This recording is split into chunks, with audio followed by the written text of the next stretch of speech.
parking di kawasan kita lah. Itulah pentingnya GMB ataupun AMC. Sebab di situlah yang boleh menghalang. Dia ada pelbagai cara lah. Satunya ada duit, kita boleh hire rela, kita boleh hire security, kita boleh buat bukit dan sebagainya lah. Kalau kita memang penimpan pun agak kurang dan kita panggil dia ada kelompokan lah, memang tidak mencukupi untuk maintenance, kita ada satu lagi cara yang percuma, iaitu penduduk sendiri mengambil inisiatif bersama. Bila sama-sama kita mainkan peranan, kita sedar yang itu bukan penduduk di kawasan situ dan kita memang untuk menjaga, sebab ini adalah kompang tuan-puan sendiri, tuan-puan yang menjaga kebersihan, maintenance, parking dan sebagainya. Bila masing-masing ada inisiatif dan bertanggungjawab bersama, dan mungkin ada kelonggaran sedikit lah, bolehlah parking, tapi kita sediakan parking di hadapan dan tak lama, mungkin 5 minit keluarlah. Dan benda-benda tu, syarat-syarat tu boleh ditetapkan oleh JMB atau MC sendiri. Perkara-perkara tu penting bila kita wujudnya persatuan ataupun JMB ataupun MC. Itulah kita menekankan banyak faktor. Sebab kalau dulu PKP kita dengar kita jaga kita, betul lah, itulah yang digunakan untuk pihak-pihak serata, kita jaga kita.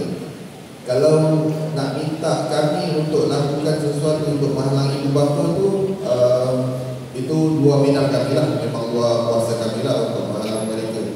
Cuma perhatian tu bila kita sama-sama lakukan bersama dan dapat persetujuan oleh semua penduduk, benda ni tak ada masalah.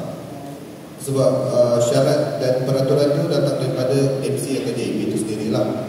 Berkaitan yang kedua, kereta yang terbengkalai. Kereta terbengkalai ni, saya banyak perkara saya dah argue. First adalah orang yang meninggalkan kereta itu adalah bersifat tidak bertamadun lah. Kalau dah tahu dah tak nak pakai kereta, pergilah scrap ataupun pergilah post. Kenapa perlu MBSA yang melakukan? Itu bukan tugas hakiki kami. Sebab bila melibatkan kenderaan ataupun yang mempunyai pemilik, kita terikat dengan undang-undang. Kita tak boleh suka-suka hati tarik. Sebab dia ada, kita kena tanya dulu PDRM. Bila polis menyampaikan maklumat, JPJ menyampaikan maklumat yang kereta itu bukan kereta curi, kereta itu ada pemilik, itu pun tak jadi isu dekat kita. Kalau kereta itu adalah kereta curi atau kereta jenayah, kita serah pada polis. Dan kita memang terikat dengan akta. Kita bukan boleh suka-suka kata, oh ini kita boleh tarik, ini kita boleh tarik. Sebab tu bila tuan-puan tengok, kenapa masa tu panjang? Sebab akta tu yang mengikatkan kami. Kita tak boleh buat sesuka hati above law. Kalau kita boleh buat above law, tuan-puan sendiri pun akan rasa tak selesa untuk duduk dengan kita. Kita boleh susuka hati, oh ini tak duduk dalam tapak parking, kita tarik. Ini tak buat ni, kita tarik. Itu jadi masalah, bukan masalah kepada kami. Kami mudah je, tarik. Tapi masalah tu kepada pemilik tu. Dan kita menganiaya pula orang.